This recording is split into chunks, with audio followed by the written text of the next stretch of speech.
Why does it feel like every time you try, you end up back at square one? You've read the books, you've watched the videos, you've told yourself, this time will be different, but somehow you're still stuck. Here's the truth nobody wants to admit. You're not failing because you're lazy. You're not failing because you're unlucky. You're failing because you've been playing a game you don't even understand, with rules you didn't write. Today, we're tearing up that old rule book.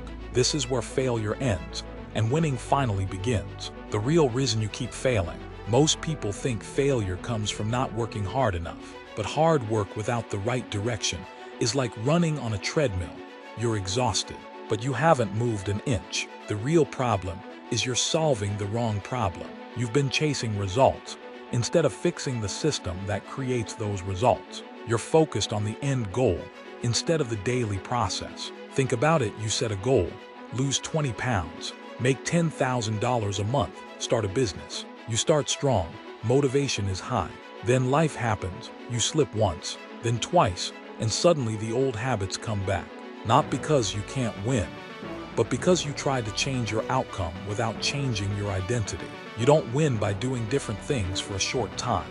You win by becoming a different person permanently. The failure loop.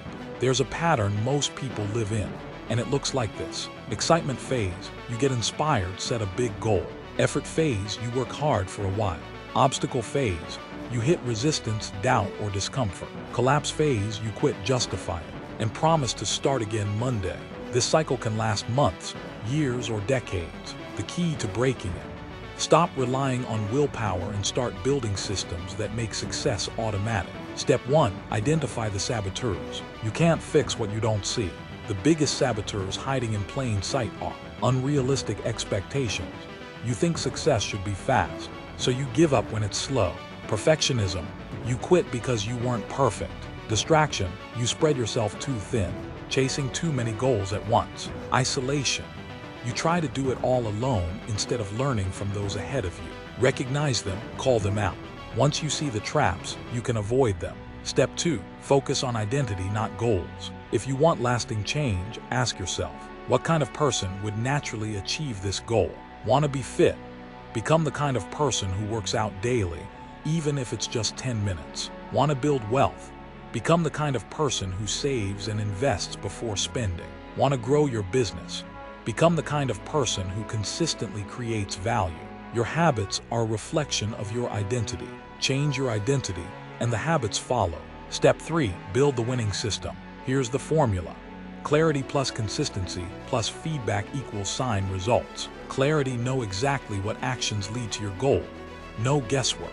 Consistency, do those actions daily, even when it's boring. Feedback, track your progress, adjust when needed. Forget the all-or-nothing approach. Build small, repeatable wins that stack over time. Step 4. Upgrade your environment. Your environment is stronger than your willpower.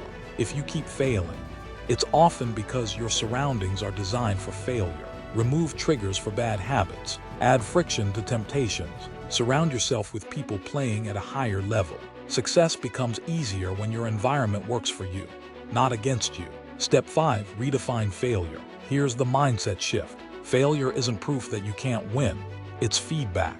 Every failure is telling you something about your process. Ignore the shame. Listen to the lesson. The people who win aren't the ones who never fail.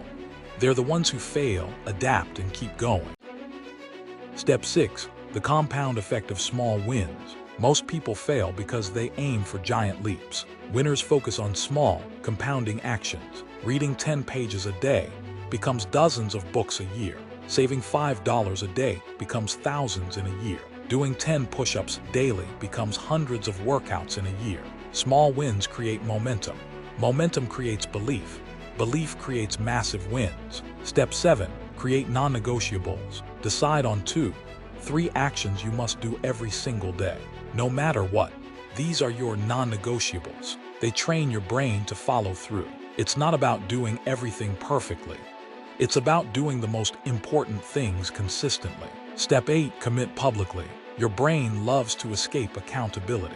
When no one knows your goals, it's too easy to quit. Tell someone, post it, join a group, hire a coach, make it harder to back out. Step 9. Master emotional control. Most quitting happens in moments of emotional weakness. frustration, doubt, boredom.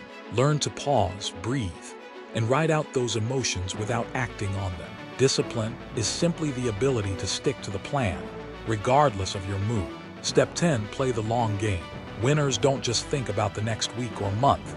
They think in years. They know the results they want are a byproduct of sustained effort over time. When you play the long game, short-term setbacks don't derail you.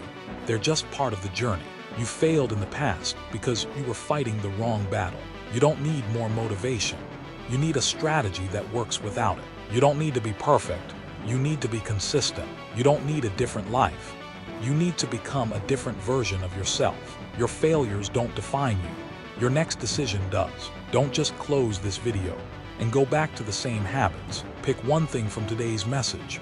Apply it today, because the day you stop restarting is the day you start winning.